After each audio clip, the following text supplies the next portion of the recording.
Nah, di momen seperti ini, ada beberapa orang yang memang akhirnya memutuskan lebih bijaksana kalau dia ini menyendiri. Istilah kalian kan healing. Kayaknya agak lebay saat harus mengetek ke Joe Biden, Pak Jokowi. Satu orang hilang, kenapa harus nanya ke Pak Jokowi? Kok rasanya kayak ada kepansosan, ada riding the wave gitu.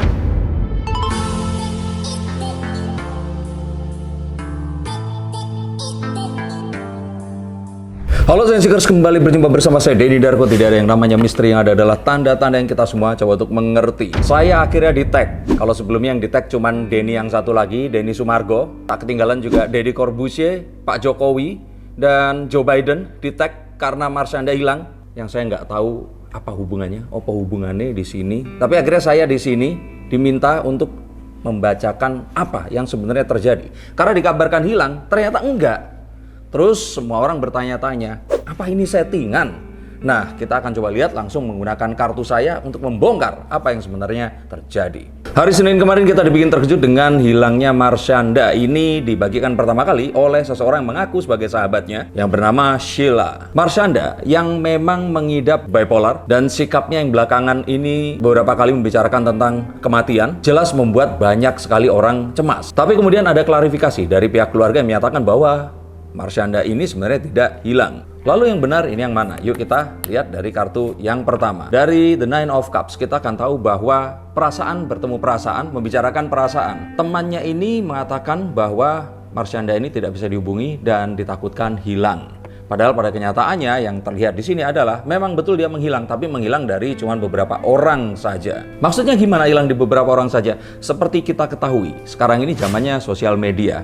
Kalau nggak bisa ditelepon sekali, dua kali, berapa kali, nggak nyambung, terus kemudian dicek ke teman-temannya juga nggak nyambung, nah ditakutkan dia ini hilang. Nah tentu saja nggak segampang itu, karena kejadian sebelumnya membuat orang-orang juga mengkhawatirkan hal yang sama. Hal tersebut menjadi viral dan se-Indonesia ini membicarakan tentang hilangnya Marsyanda. Nah, yang terjadi sebenarnya dia ini hanya memutus hubungan kepada beberapa orang saja. Kok bisa begitu? Pernah nggak sih kita moodnya lagi nggak baik-baik saja? Terus kemudian ada beberapa orang yang kita nggak pengen balas karena takutnya nanti kalau kita balas malah jadi salah paham. Jadi akhirnya hanya orang-orang tertentu saja yang bisa nge-reach si Caca atau Marsyanda ini. Nah, kurang lebih itu yang terjadi pada Marsyanda. Dan memang betul dia ini nggak hilang. Dia juga nggak menghilang. Dia ada, masih ada, tetapi memang membatasi interaksinya dengan beberapa orang tertentu saja. Orang bilang ini mungkin sedang dalam manic episode, dan karena beberapa konteks yang lainnya orang-orang menghubungkan lalu percaya saat diberitakan Marsyanda ini menghilang. Lalu apa sih yang menyebabkan hal seperti itu? Bisakah kita, saya, kalian semua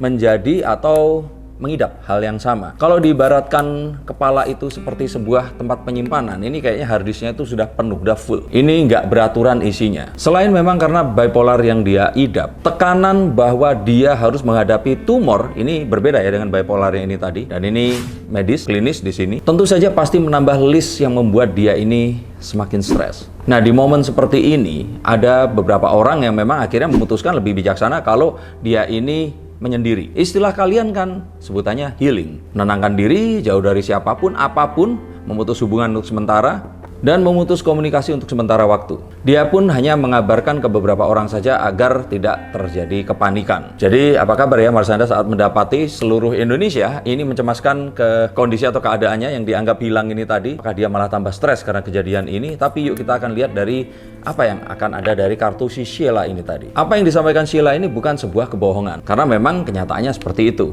Dan pada dasarnya memang semua orang tahu bahwa Caca ini dalam kondisi mind state yang tidak baik-baik saja. Itu terjadi sesaat sebelum dia tiba-tiba menghilang. Namun yang terjadi berikutnya ini adalah kepanikan yang memang berlebihan. Tapi hal ini juga beberapa orang menganggap wajar karena Marsyanda ini memang mengidap sebuah mental disorder atau mental illness. Sayangnya memang alih-alih mengkomunikasikan hal ini lewat jalur pribadi langsung ke keluarga Caca, Sheila ini dianggap langsung bersuara di media sosial dan menimbulkan kepanikan semua orang. Lalu, apakah ini sebuah settingan? Nah, kalau kita lihat, enggak, ini bukan sebuah settingan. Mungkin lebih kepada beberapa pihak ini mencoba untuk mengaitkan terhadap beberapa konten yang sudah ada. Dan kayaknya agak lebay saat harus mengetek ke Joe Biden, POTUS, President of the United States, Pak Jokowi. Satu orang hilang, kenapa harus nanya ke Pak Jokowi? Kalau bener hilang ya. Lalu Master Deddy Corbuzier yang ya saya juga nggak tahu, atau mungkin karena beliau ini memiliki kemampuan kekuatan pikiran untuk mencari tahu berada di mana, tapi beliau sudah pensiun. Nah, yang terakhir Denny Sumargo. Karena ini unik nih kalau Denny Sumargo. Denny Sumargo ini akhir-akhir ini itu menjadi kambing hitam dari beberapa musibah yang menimpa beberapa pesohor atau public figure.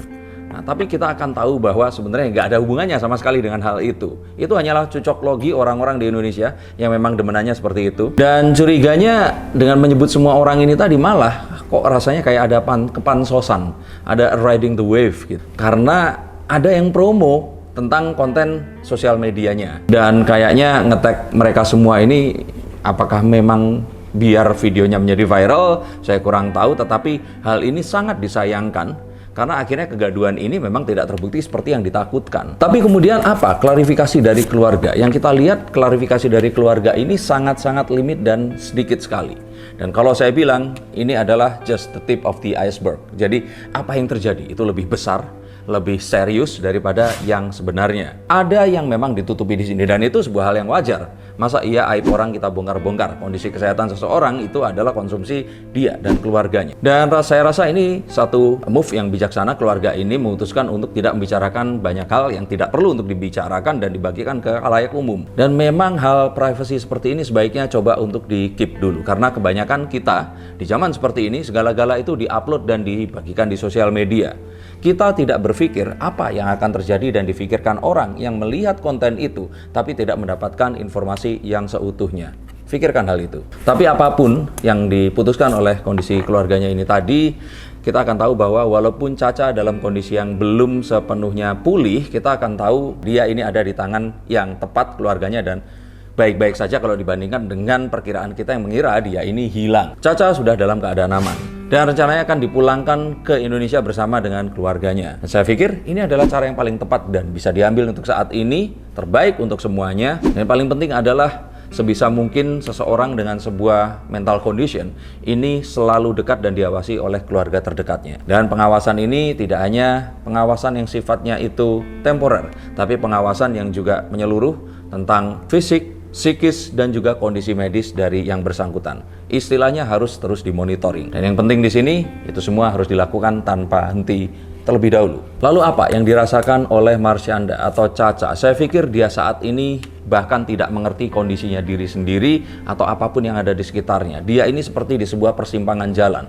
Bahkan persimpangannya nggak cuma 2, 3, atau 4, 5, dan sebagainya. Ada beberapa hal yang ingin dia ambil, keputusan yang ingin dia pilih. Namun ada beberapa dan banyak hal juga yang bertentangan dengan hatinya saat ini. Kehilangan kemampuan untuk mencerna dan menyikapi satu kondisi yang sepenuhnya ini tadi. Ini adalah hal yang membuat dia harus memutus hubungan dengan banyak orang. Hal ini dikhawatirkan adalah sesuatu yang mungkin akan berseberangan atau berbeda dengan apa yang diharapkan atau dianggap baik oleh keluarga dan orang terdekatnya. Dan hal ini sepertinya adalah hal yang akhirnya dipendam oleh Caca sendiri. Jadi nambah lagi. Setelah bipolar, terus kemudian kondisi tumor itu, sekarang bertambah hal ini tadi. Nah, jika ini tidak segera ditangani dengan baik, ini akan menjadi sebuah bom waktu yang akan meledak setiap saat. Nah, kira-kira apa? Dari beberapa konten yang saya coba untuk lihat dan kumpulkan, Caca ini ada desas-desus sebenarnya ingin berpindah kewarganegaraan, lalu setelah itu dia ingin berpindah keyakinan. Ini dicurigai oleh para netizen karena nama di Instagram ini berubah menjadi nama Maria. Ini cocok banget nggak sih dengan kasus yang kemarin di Holy Wings itu? Barengan gitu munculnya. Tapi apapun itu, sebelum mendapatkan konfirmasi dari Marsyanda secara langsung, kita hanya akan berspekulasi dan hanya cucok logi belaka. Ya sama seperti kartu tarot ini. Sama juga seperti kasus Densu. Nama Maria itu nggak selalu ada kaitannya dengan Nasrani. Memang akhirnya memang iya. Kalau Muslim kan Maryam namanya ini. Tapi apapun itu, kita sebagai netizen seharusnya bisa menempatkan sebuah fakta di tempat, situasi, dan kondisi yang memang tepat. Jangan gara-gara satu cocok logi kita malah menimbulkan banyak hal yang nggak benar dan akhirnya menjadikan sebuah kegaduhan di sini. Kita pun kalau ada di posisi Caca belum tentu akan sekuat dialog. Dan sebagai seorang manusia itu adalah hak Caca untuk memilih seperti itu. Bukanlah tugas dan hak kita menghakimi atau mengomentari secara berlebihan apapun yang terjadi. Saat ini beredar kabar bahwa Caca sudah dipulangkan oleh pihak KBRI. Saya berharap bahwa ini adalah langkah yang tepat, sesuatu yang memang pada Ya, arahnya memang ke sana ini. Semoga ini akan membawa semua keadaannya ini menjadi lebih baik, terutama kesehatan mental maupun fisik dari Marsyanda ini. Semoga secepatnya Caca mendapat pengobatan, baik yang bipolarnya ini maupun kondisi tumornya. Dan saya pikir ada satu hal yang ingin saya sampaikan, bahwa dengan dirinya dekat dengan putrinya, Caca ini lebih akan bisa bersemangat menghadapi apapun yang saat ini dihadapinya. Lebih bersemangat lagi untuk sembuh dari apapun yang sekarang ini sedang terjadi pada dirinya, lebih menemukan purpose dan tujuan hidupnya, merasakan dukungan yang lebih besar lagi saat di Indonesia, sehingga kepanikan, ketakutan, dan kecemasan yang dia rasakan, apapun muatan negatif yang dia saat ini sedang derita, pelan-pelan akan bisa terkikis. Untuk Caca, ketahuilah, dengan apa yang terjadi ini, kita akan tahu bahwa seluruh Indonesia masih menyayanginya. Dan mari kita doakan semoga dia bisa sembuh dan bisa kembali ke dunia hiburan, menghibur kita seperti dahulu lagi. Untuk kalian semua yang ingin dibacakan kartunya, silahkan hubungi nomor di bawah ini. Terima kasih atas atensinya dan sampai jumpa di tayangan berikutnya. Salam.